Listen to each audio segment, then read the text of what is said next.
Alors préparez-vous parce qu'on va parler d'une des histoires de rédemption scientifique les plus fascinantes de la nutrition moderne.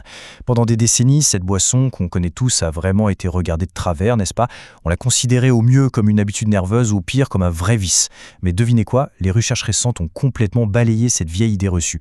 C'est un retournement de situation spectaculaire, le café est passé du banc des accusés au statut de véritable superaliment protecteur. À travers cette analyse des travaux du Dr Mugasli, on va décortiquer la vraie science derrière le café noir, sans tous les mythes habituels, et voir comment cette simple boisson cache en fait une ingénierie biochimique extraordinaire. Une ingénierie qui protège notre cerveau, notre foie et même notre métabolisme. Au menu de notre exploration aujourd'hui, on va voir 5 points essentiels. 1. La réhabilitation du café noir. 2. Son rôle de source massive d'antioxydants. 3. Le bouclier anti-maladie. 4. Le chronométrage et le dosage optimal. Et enfin, 5. Les pièges à absolument éviter. Point numéro 1, la réhabilitation du café noir. Ok, plongeons directement dans le vif du sujet. Pendant très longtemps, le café a été jugé coupable, mais vraiment, coupable par association. En gros, il était souvent consommé par des gens qui avaient d'autres habitudes de vie, disons, beaucoup moins saines. Et le problème, c'est que les anciennes études ne faisaient pas toujours la différence. Donc le café portait le chapeau pour des problèmes cardiovasculaires ou d'anxiété qui ne venaient pas du tout de lui. Il a vraiment fallu attendre des années d'études épidémiologiques hyper rigoureuses pour enfin isoler l'effet du café noir pur et réaliser l'énorme erreur de jugement qu'on avait faite. Les mots choisis ici par le Dr Mugasli sont vraiment frappants. Il parle carrément de crimes commis contre eux par association, jusqu'à ce que la science finisse par les blanchir. La science moderne n'a pas juste dit « Oh, finalement, c'est pas si mal ». Non, elle a totalement, à 100% disculpé le café. C'est super rare dans le monde de la santé publique de voir un aliment faire ce grand écart de danger potentiel à recommandation préventive. Donc le verdict est tombé de manière officielle et définitive, non coupable. Tant qu'on le consomme sous sa forme pure, le café n'est plus l'ennemi. C'est même tout l'inverse, les preuves scientifiques actuelles sont unanimes et prouvent que cette boisson est littéralement remplie de propriétés qui favorisent la longévité. Ce qui nous amène à notre deuxième point, une source massive d'antioxydants. C'est là qu'on touche au cœur de cette alchimie nutritionnelle. Accrochez-vous bien, dans l'alimentation nord-américaine standard, le café noir n'est pas juste une bonne source d'antioxydants, c'est la toute première source. Numéro 1. Pas forcément parce qu'il en contient plus au gramme que les myrtilles, mais tout simplement parce que sa consommation est tellement régulière et volumineuse qu'elle écrase de loin toutes les autres sources dans notre apport quotidien. Mais concrètement, qu'est-ce que ça veut dire? Que font ces composés bioactifs une fois qu'on les a bu?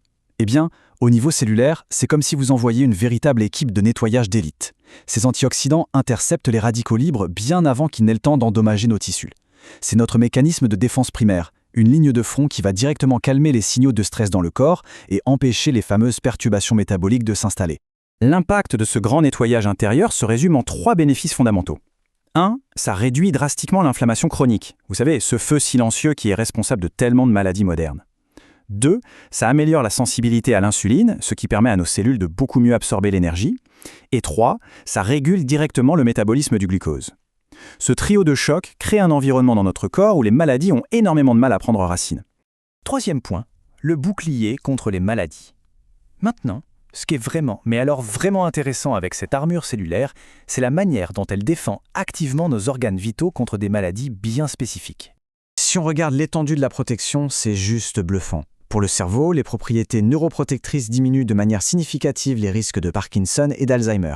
Pour le foie, qui adore particulièrement les composés du café, on parle d'une protection contre la cirrhose et même le cancer du foie. Et pour notre métabolisme global, l'action du café sur l'insuline agit comme une véritable forteresse contre le diabète de type 2. C'est une prévention à large spectre absolument impressionnante.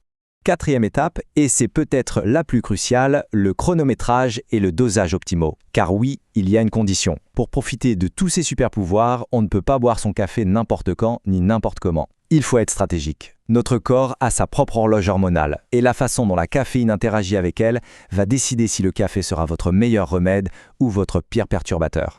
Et c'est là que ça devient hyper contre-intuitif. Le café à la minute 0, juste au saut du lit, à éviter absolument.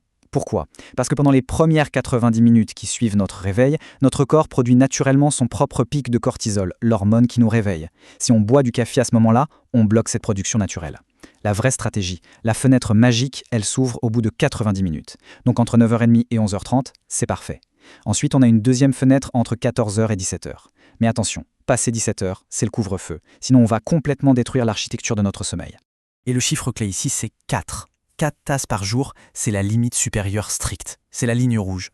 En dessous de ça, on fait le plein d'antioxydants sans stresser le système nerveux. Mais si on dépasse 4 tasses, toute la dynamique s'inverse. les bienfaits disparaissent et il laisse place à un effet stimulant beaucoup trop fort qui va créer une surproduction de cortisol et abîmer notre cœur et notre repos. Donc la modération ici, ce n'est pas juste un petit conseil sympa, c'est une vraie règle de biochimie. On arrive à notre 5e et dernier point, les pièges à éviter. Parce que même si vous avez le timing parfait et la dose exacte, vous pouvez tout ruiner en 1 seconde avec quelques saboteurs hyper courants. Il faut absolument identifier ces pièges qui transforment notre super aliment en un simple désastre métabolique. La comparaison est frappante et montre bien à quel point ces bénéfices sont fragiles. D'un côté, on a le café noir pur, notre fameux travailleur de l'ombre qui préserve l'insuline et calme l'inflammation, et de l'autre, la moindre cuillère de sucre ou le petit nuage de crème, boum, ces simples petits ajouts viennent instantanément neutraliser la magie. Le sucre et les graisses saturées annulent toute la sensibilité à l'insuline que le café essayait justement de réparer. Notre bouclier protecteur redevient d'un seul coup une simple friandise liquide. C'est fou, non ? Alors voilà, la science a parlé, le café noir est innocent des vieux crimes qu'on lui collait sur le dos. Et c'est en fait un allié incroyable contre les maladies chroniques. Mais c'est un allié qui a ses exigences. Il doit être noir, pris bien après le réveil et sans excès. Alors quand on regarde toutes ces données indéniables, la vraie question à se poser aujourd'hui, c'est est-ce qu'il ne serait pas temps de repenser totalement notre tout premier geste du matin ? Attendre un peu et oublier le sucre, ça pourrait bien être le meilleur investissement possible pour notre santé à long terme. Qu'est-ce que vous en pensez ?